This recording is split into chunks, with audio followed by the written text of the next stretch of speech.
hampa batinku tanpa hadirmu. Bawa daku mengalir, berlabuh dalam hangatnya kasih-Mu. Sejuta rasa di jiwa, rindukan peluk-Mu Bapa. Izinkan ku untuk menyembah dengan apa yang ku punya. Tiada yang lebih berharga, hanya pribadi-Mu Bapa. Biarkanlah ku menyembah, hatiku milik-Mu seutuhnya.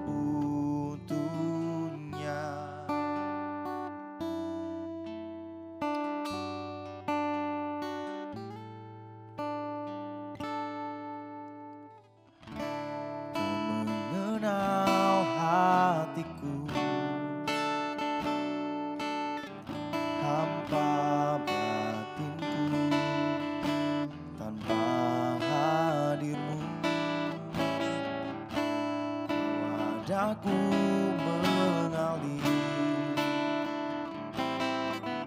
berlabuh dalam hangatnya kasih-Mu. Sejuta rasa di jiwa, rindukan peluk-Mu Bapa. Izinkan ku menyembah dengan apa yang ku punya. Tiada yang lebih berharga, hanya pribadi-Mu Bapa. Biarkanlah ku menyembah, hatiku milik-Mu seutuhnya.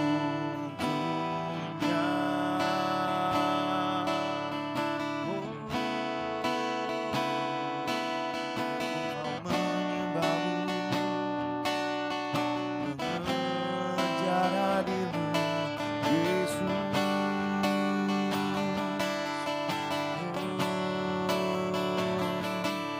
Kami rindukan selalu. Ku ingin lebih lagi, ku ingin lebih lagi. Tinggal dalam hadir-Mu, merasakan indahnya Kau Yesus. Ku ingin rasakan lebih lagi, lebih lagi Tuhan. Tinggal dalam hadir-Mu Yesus, tinggal dalam indahnya Engkau. Haleluya. Oh, la la la la. Oh, ku ingin selalu rasakan Engkau Yesus.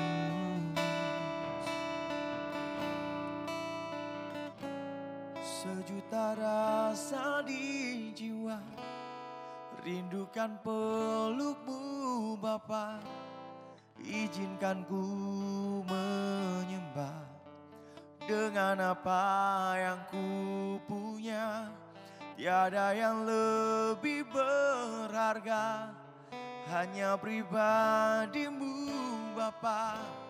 Biarkanlah ku menyembah, hatiku milik-Mu seutuhnya.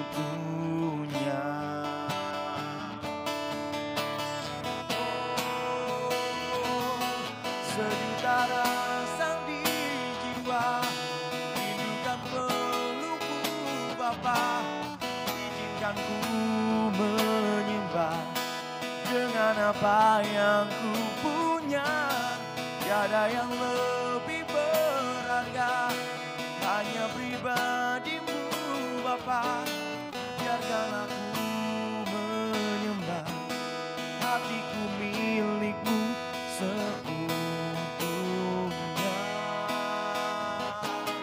Biarkanlah aku menyembah, hatiku milikmu seutuhnya.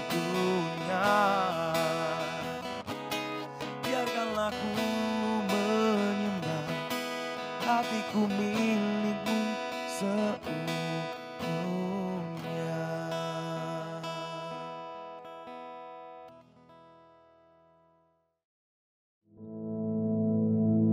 Our Father, which art in heaven, hallowed be thy name.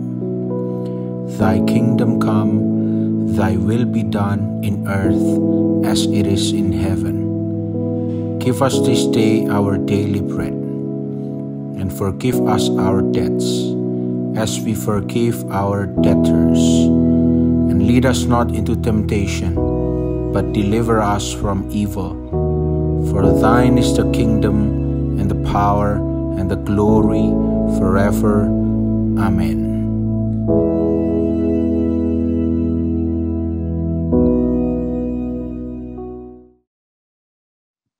Shalom, selamat pagi Bapak Ibu saudara sekalian.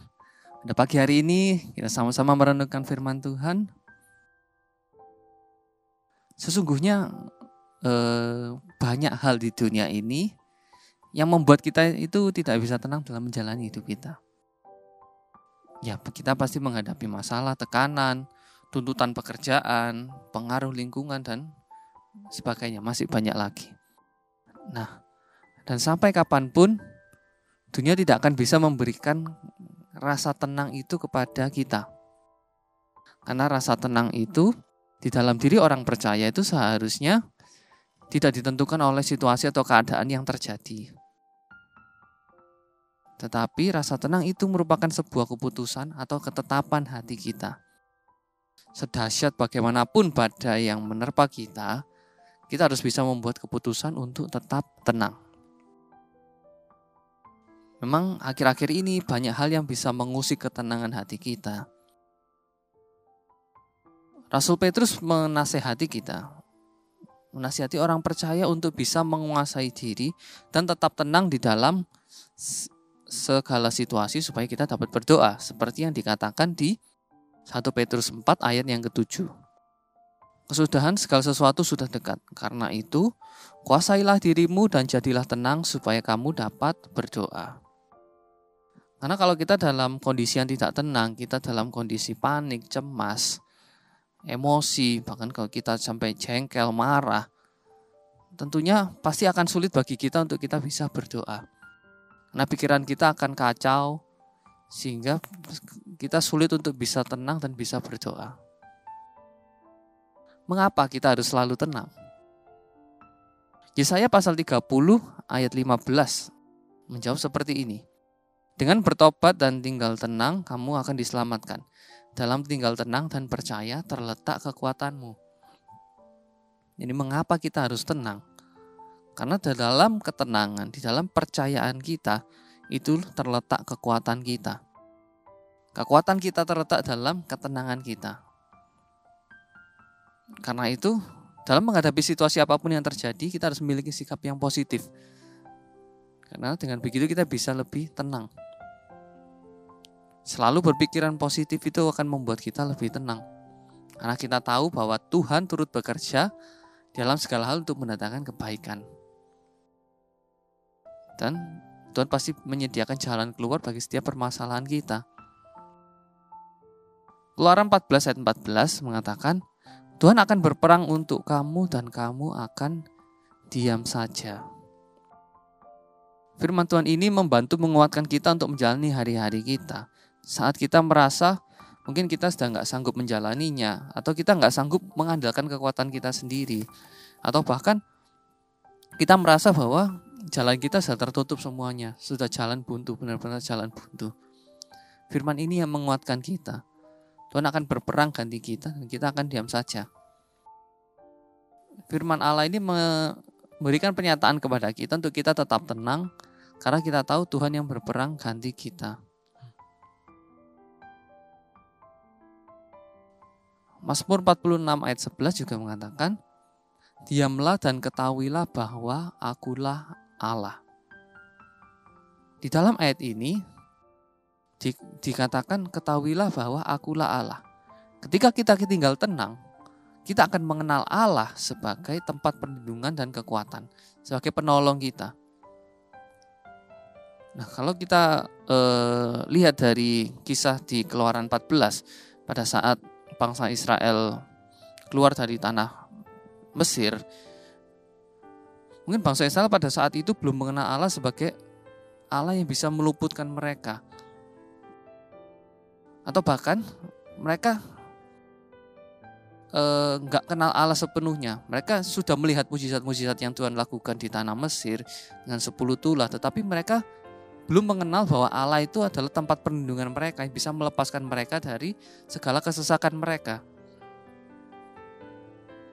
Nah, jadi di dalam ketenangan kita akan mengenal Allah sebagai Allah yang sanggup melepaskan kita, tempat perlindungan kita, kekuatan kita, penolong dalam kesesakan. Kita melihat bahwa kita sebenarnya lemah di luar Allah. Tanpa Allah kita akan jadi manusia yang lemah. Dan kita butuh untuk terus berserah, bersandar kepada Allah.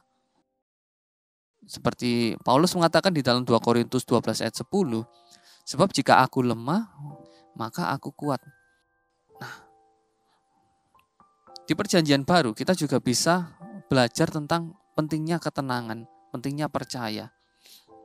Di dalam Matius 8 ayat 23 sampai 27 dikisahkan waktu itu Tuhan Yesus dan murid-muridnya sedang berada di perahu dan di tengah-tengah danau itu ada angin ribut. Diceritakan seperti ini. Matius 8 ayat 23 sampai 27. Lalu Yesus naik ke dalam perahu dan murid-muridnya pun mengikutinya. Sekonyong-konyong mengamuklah angin ribut di danau itu sehingga perahu itu ditimbus gelombang. Tetapi Yesus tidur. Maka datanglah murid-muridnya membangunkan dia, katanya, Tuhan tolonglah, kita binasa. Ia berkata kepada mereka, mengapa kamu takut, kamu yang kurang percaya? Lalu bangunlah Yesus, menghardik angin dan danau itu, maka danau itu menjadi teduh sekali. Dan heranlah orang-orang itu, katanya, orang apakah dia ini, sehingga angin dan danau pun taat kepadanya. Dari kisah ini kita belajar, murid-muridnya yang seharusnya mengetahui bahwa Tuhan sudah membuat beberapa mujizat sebelumnya. Mereka tuh sudah tahu bahwa Tuhan pasti bisa menolong mereka. Tetapi saat mereka tidak tenang, mereka menjadi lupa bahwa mereka sedang bersama Allah semesta alam. Ya, memang murid-murid Tuhan Yesus adalah nelayan-nelayan yang handal. Mereka tahu pada saat angin ribut, pasti mereka akan panik. Itu adalah pengalaman mereka selama bertahun-tahun menjadi nelayan. Tetapi saat mereka tidak tenang, mereka panik, cemas, mereka menjadi lupa bahwa mereka di dalam perahu itu mereka sedang bersama Allah semesta alam. Mereka sedang bersama Tuhan Yesus. Demikian juga dalam kehidupan kita. Mungkin kita sudah beberapa kali mengalami mujizat Tuhan, tetapi saat kita dihadapkan pada sebuah masalah, kita menjadi lupa. Saat kita cemas, kita panik, kita lupa bahwa Tuhan itu sudah melepaskan kita. Tuhan yang sudah berkali-kali melepaskan kita dari permasalahan kita, memberikan jalan keluar. Kita lupa bahwa kita sedang berjalan bersama Tuhan. Setiap hari kita ini berjuang melawan berbagai keadaan yang membuat kita mungkin bisa merasa frustasi, kita lemah, kita merasa jengkel. Tapi kita harus yakin bahwa Tuhan selalu menepati janjinya bagi kita untuk selalu memelihara kehidupan kita. Oleh karena itu kita harus belajar tinggal tenang. Ada sebuah quote di artikel yang saya baca mengatakan seperti ini. Tuhan dapat meneduhkan badai di sekitarmu. Tetapi yang lebih sering dilakukannya ialah meneduhkan hatimu. Tuhan sangat mampu meneduhkan badai di sekitar kita. Tapi yang Tuhan lebih sering lakukan yaitu meneduhkan hati kita. Tuhan ingin kita tetap tenang. Dan ketenangan yang sejati itu berasal dari Tuhan. Mazmur 62 ayat 2 mengatakan, hanya dekat Allah saja aku tenang, daripadanya lah keselamatanku. Jadi dari Mazmur 62 ayat 2 ini, kita belajar bahwa Allah adalah sumber ketenangan kita. Allah adalah sumber ketenangan yang sejati. Hidup yang tenang dimulai saat kita melekat dengan Allah. Hidup yang tenang diperoleh pada saat Raja Damai itu, Sang Raja Damai bertahta di kehidupan kita. Hidup tenang juga berarti kita belajar untuk menguasai diri dalam segala keadaan. Menghabiskan waktu bersama Tuhan adalah kunci kekuatan dan kesuksesan kita dalam semua bidang kehidupan. Ketenangan bisa timbul saat kita memiliki hubungan yang dekat dengan Tuhan. Jadi bagaimana ketenangan ini bisa muncul? Yaitu pada saat kita memiliki hubungan yang dekat dengan Tuhan. Kita kenal siapa Tuhan kita. Kita nggak hanya kenal Tuhan sebagai Allah yang penyembuh atau Allah yang sabar, Allah yang memiliki kemurahan hati. Tapi kita juga harus kenal bahwa Allah adalah Tuhan penolong kita. Tuhan yang sanggup melepaskan kita dari berbagai tantangan kehidupan kita. Ketenangan bisa timbul saat kita memiliki hubungan yang dekat dengan Tuhan. Saat kita semakin mengenal Allah, kita akan semakin tenang karena kita tahu kita sedang berjalan bersama Allah. Baik dalam lembah kekelaman pun kita sedang berjalan bersama Allah. Dan Allah yang menggandeng tangan kita menyertai kita sehingga kita tetap bisa tenang, kita bisa berdoa, kita bisa tetap memiliki pikiran yang jernih, tetap bisa mengandalkan Tuhan. Mari kita berdoa.